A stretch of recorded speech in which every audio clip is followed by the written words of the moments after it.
नमस्कार, आप देख रहे हैं ब्रेकिंग बिहार, हमारे स्पेशल प्रोग्राम 2024 का महासंग्राम में आपका स्वागत है। आज हम चर्चा करेंगे आरा लोकसभा क्षेत्र के। जी हां, आरा लोकसभा क्षेत्र में 7 विधानसभा है, जिसमें 2 पर आरा और बरहरा 2 सीटों पर जहां बीजेपी का कब्जा है, वहीं 5 सीटों पर 3 सीटों पर आरजेडी और 2 सीटों पर माले का कब्जा है। वैसे में आरा की लड़ाई भी जो है इस बार 2024 में लोकसभा की लड़ाई दिलचस्प होने वाली है, क्योंकि जब 2019 में मुख्यमंत्री नीतीश कुमार और प्रधानमंत्री मोदी एक साथ थे तब यह चुनाव हुआ था। 2020 में भी विधानसभा चुनाव का यह परिणाम है जब मोदी और नीतीश कुमार एक साथ थे। लालू प्रसाद यादव गठबंधन में, अलग गठबंधन में थे कांग्रेस और वाम दलों के साथ। वैसे में जब इस बार मुख्यमंत्री नीतीश कुमार भी लालू प्रसाद यादव के साथ चले गए हैं और समीकरण पूरी तरह से यू टर्न ले चुका है, वैसे में आरा की तस्वीर क्या होगी। लगातार आरा से 2 बार आरके सिंह, जो गृह सचिव भी रह चुके हैं, लगातार आरा में सक्रिय बने हुए हैं और कहा भी जा रहा है कि इस बार 2 बार से 3 बार तक जो एमपी जीत चुके हैं शायद उनको बदला जाए।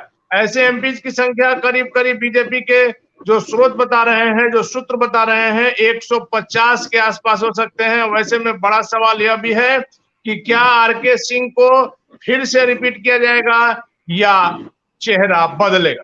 क्या कुछ तस्वीर सामने आएगी, सुमन जी से चर्चा करेंगे। सुमन जी, देखिए, सबसे पहली बात तो ये कि आरके सिंह एक बहुत ही ईमानदार और कड़क छवि के नेता माने जाते हैं।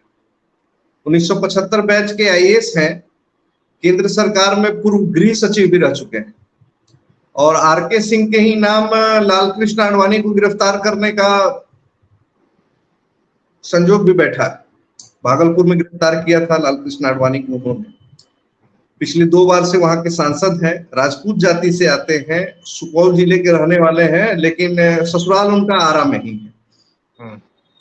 रहा सवाल अभी जैसा आपने कहा कि करीबन भाजपा ने 150 लिस्ट बनाया हुआ है सांसदों का, जिनको उम्र या और किसी कारण से जो है या बेटर परफॉर्मेंस करने के युवा चेहरा को जगह देना है, युवा चेहरा को राजनीति में लाना। कहा जा रहा है कि जो लोग पुराने हो चुके हैं उन्हें संगठन में प्रभार दिया जा सकता है, संगठन में जिम्मेवारी दी जा सकती है। देखिए, अगर आप ये बोले कि आरके सिंह को कल टिकट इसलिए नहीं मिले कि उन्हें सरकार में कोई बड़ी जिम्मेवारी दी जाए, तो ये बात तो चलेगा। क्योंकि देखिए, एक बात समझ लीजिए, हमारी टीम आरा लोकसभा में बहुत सारे विधानसभा क्षेत्रों में घूमी है और हम लोगों ने एक चीज को महसूस किया है कि आम जनता आरके सिंह के काम से बहुत संतुष्ट है। ये समझने वाली बात है, आम जनता उनसे संतुष्ट है। हाँ, भाजपा कार्यकर्ता उनसे संतुष्ट नहीं। इसको समझना काम वो नहीं करते हैं जी, नहीं करते हैं। व्यक्तिगत बात करिएगा तो झड़के जाइएगा, इग्नोर किए जाइएगा। सामूहिक कार्य होता है। मैं खुद आरा बक्सर क्षेत्र का रहने वाला हूं। मैं जब बक्सर और आरा जाया करता था तो कोइलवर पुल के पास में 2-2 घंटा 4-4 घंटा जाम में फंसा रहता था, जो कोइलवर पुल को अब्दुल बारी सिद्दीकी पुल के नाम से हम लोग जानते हैं। 2-2 घंटा 4-4 घंटा हम लोग परेशान होते थे। फिर हम लोगों को आरा शहर से होकर बाहर निकलना पड़ता था। तो मैं तो खुद का भुक्तभोगी हूं और मेरे जैसे लाखों लोग आरके सिंह की दूरदर्शिता या सरकार की दूरदर्शिता कहें, उन्होंने उस कार्य के पीछे वो बढ़ गए और कोइलवर पुल के समानांतर एक और नए पुल का सृजन करवाया, जिसका नतीजा है कि अब आरा और कोइलवर कब पार कर जाता है हम लोगों को पता नहीं चलता है। बिहटा से बक्सर जाने में करीब करीब 2 घंटे का समय लगता है। पहले हमको कोइलवर बिहटा से हमको बक्सर जाने में 3 से 4 घंटा लगता था। अब हमको बिहटा से चौरस्ता से बक्सर जाने में हमको 1.5 घंटा लगता है। तो आप समझ सकते हैं कि पैसा, गाड़ी, ईंधन, सब चीज का बचत हो रहा है।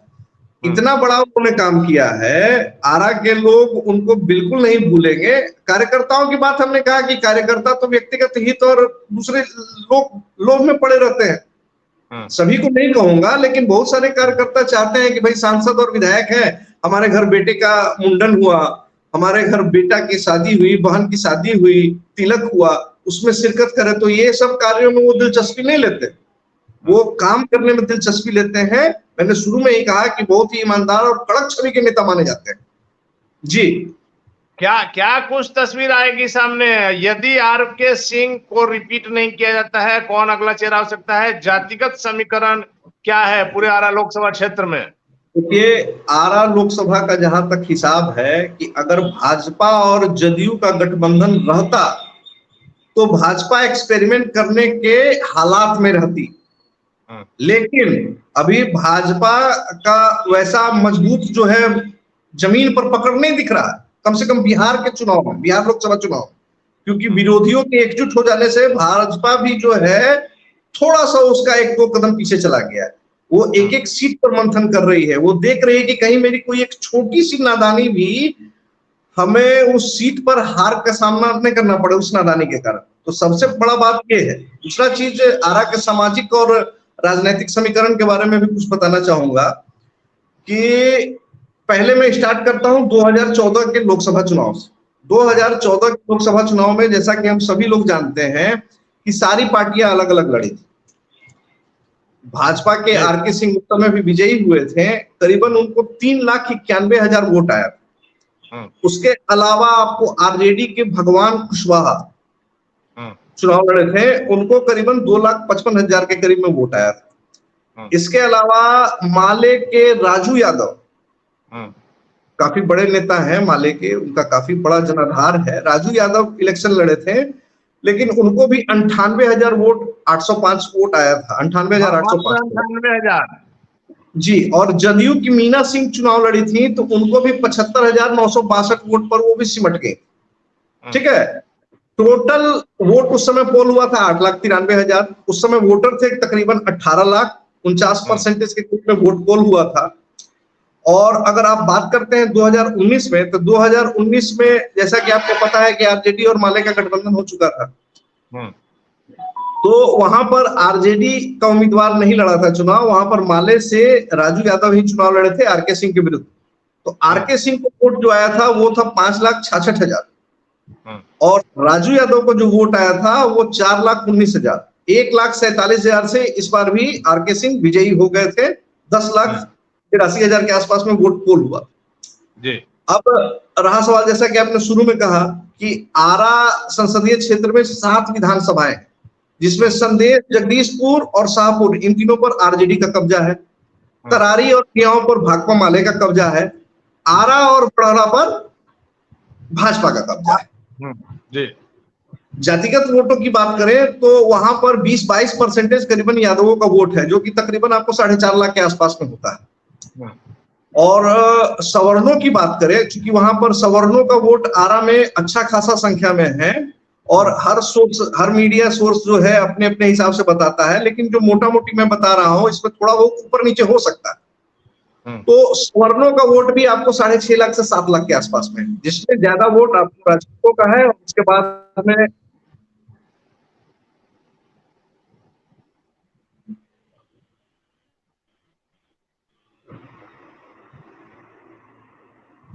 और उसके बाद में जो है ज्यादा वोट आपको राजपूतों का है।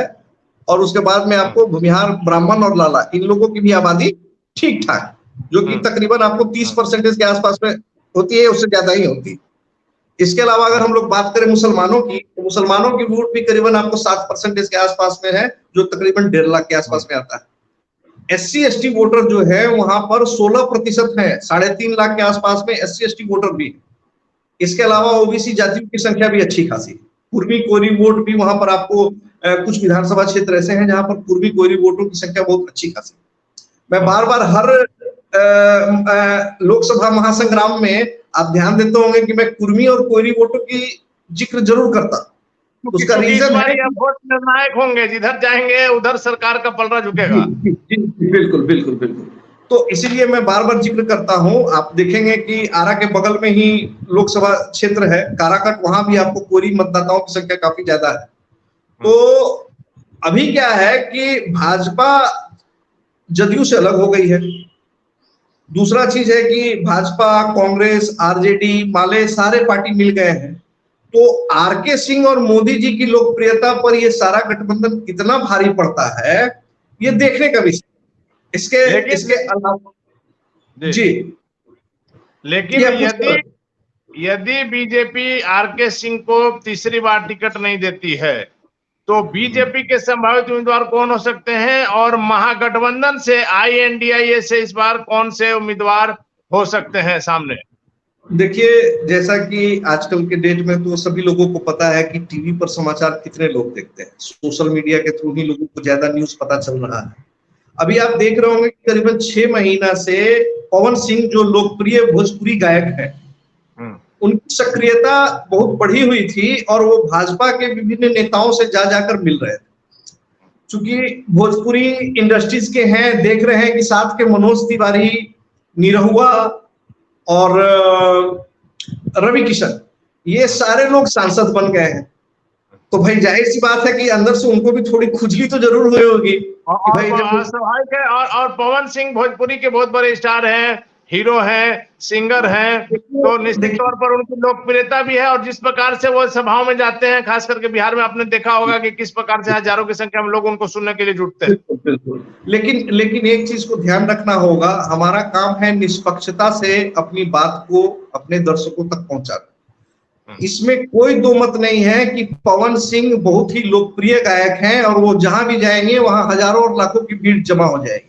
लेकिन इसके साथ साथ ये भी एक सच्चाई है कि पवन सिंह का किरदार एक बहुत ही विवादास्पद किरदार रहा।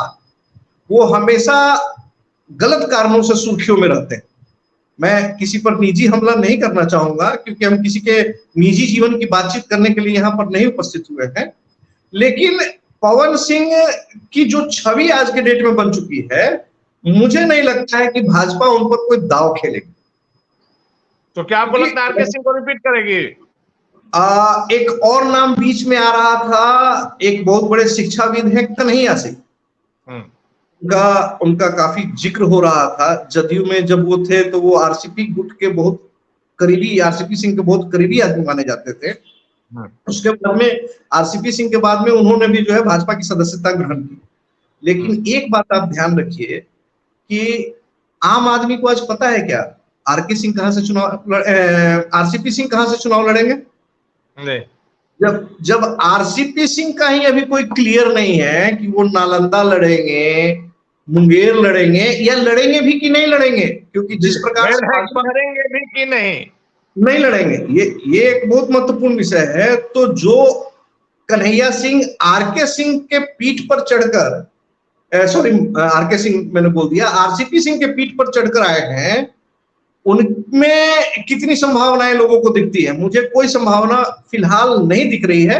बहुत बड़े शिक्षाविद हैं, बहुत बड़े शिक्षक हैं, उनका कोचिंग का जाल फैला हुआ है और उन्होंने बहुत बच्चों को योग्य बनाया है, अच्छे जगह पर उनके पढ़ाए हुए बच्चे गए हैं, इसमें कहीं कोई दो मत नहीं। लेकिन राजनीतिक तौर पर कन्हैया सिंह कितने स्वीकार्य होंगे भाजपा को, ये भी देखने का। कन्हैया सिंह की सक्रियता भी लगातार क्षेत्र में बनी हुई है। हो सकता है भाजपा उनको लोकसभा का टिकट न देके अगली बार कहीं बड़ाड़ा या किसी और क्षेत्र से जो राजपूत बहुल क्षेत्र हो, क्योंकि वो राजपूत जाति से वो भी आते हैं। तो आपकी बातों से तो ये माना जाए ना कि आरके सिंह या पवन सिंह हो सकते हैं आरा से इस बार एनडीए के उम्मीदवार। मेरा व्यक्तिगत मानना है कि कोई पवन सिंह नहीं, कोई कन्हैया सिंह नहीं, सिर्फ और सिर्फ आरके सिंह।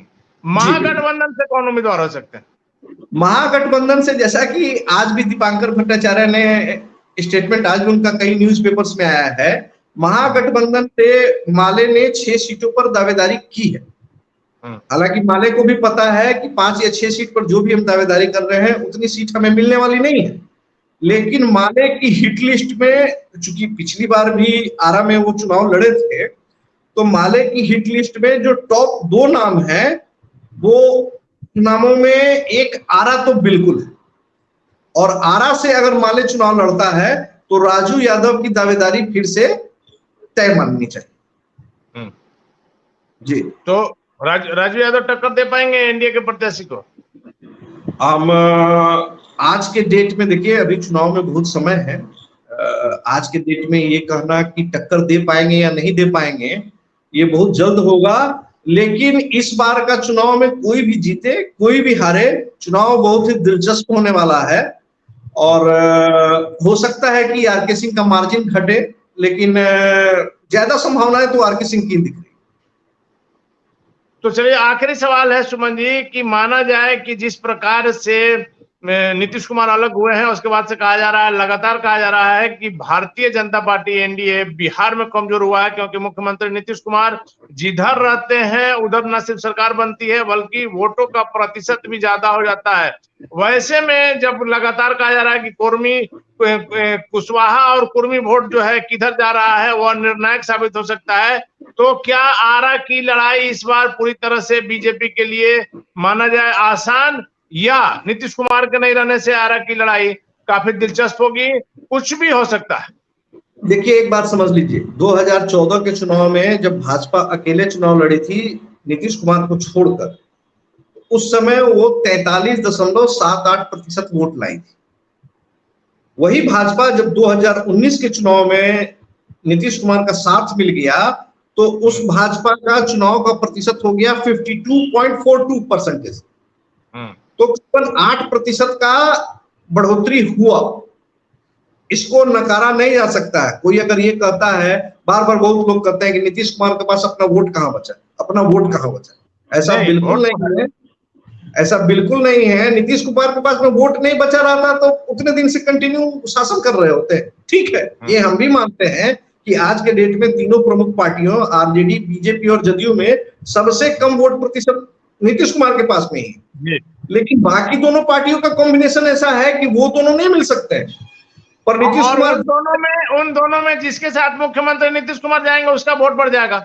उसका वोट बढ़ना ही है। 8 से 10% कई क्षेत्रों में अलग अलग प्रतिशत हो सकता है। नीतीश कुमार आज की राजनीति में, बिहार की राजनीति में एक ऐसा नाम बन के अभी तक सामने आए हुए हैं कि वो जहां रहेंगे सत्ता की चाबी वहीं रहेगी।